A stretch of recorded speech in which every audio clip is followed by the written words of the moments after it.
Jon Stewart passionately took on Congress in June. More of these men and women are going to get sick and they are going to die. Shaming federal lawmakers to do right by 9/11 first responders.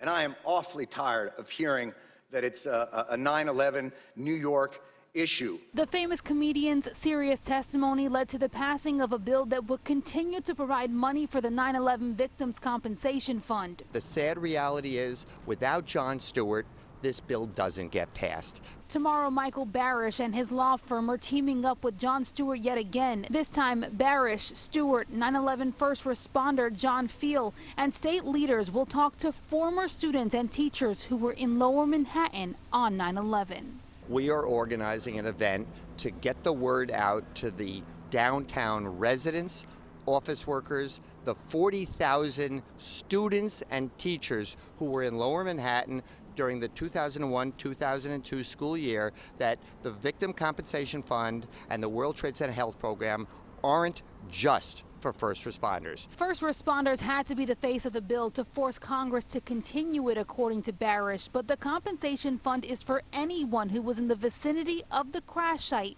that fateful day. That's 400,000 people.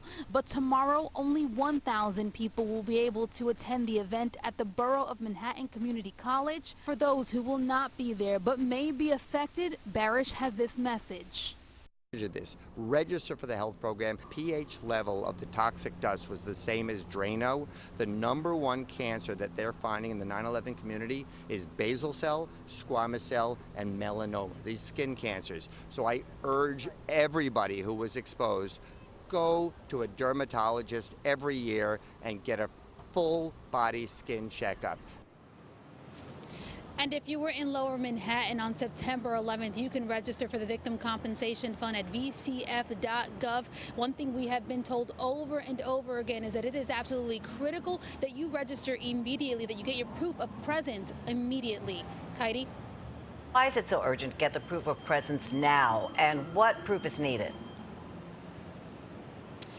Well, first and foremost, if you were here on September 11th, you are 30%, up to 30% more likely to be diagnosed with cancer. They say the last thing you want to be doing if you're diagnosed with cancer is scrambling to get registered. But beyond that, as I mentioned, you need your proof of presence, proof that you were here on September 11th, 2001. And part of that proof of presence, the requirement is, first, if you're a resident, you need proof of residency that you were here that day. If you were a student, you need your transcripts that you were here that day. Or if you were a worker, you also need proof that you were working here on September 11th in Lower Manhattan. But lastly, and the most important thing, you need sworn affidavits of witnesses, people who saw you here on September 11th. And that is the absolute trickiest to try and track those people down. The longer you wait, the harder it will be to track them down. So this is a fund that could potentially save your life if you are diagnosed with cancer from September 11th and being here that day. You don't want to wait to the last minute.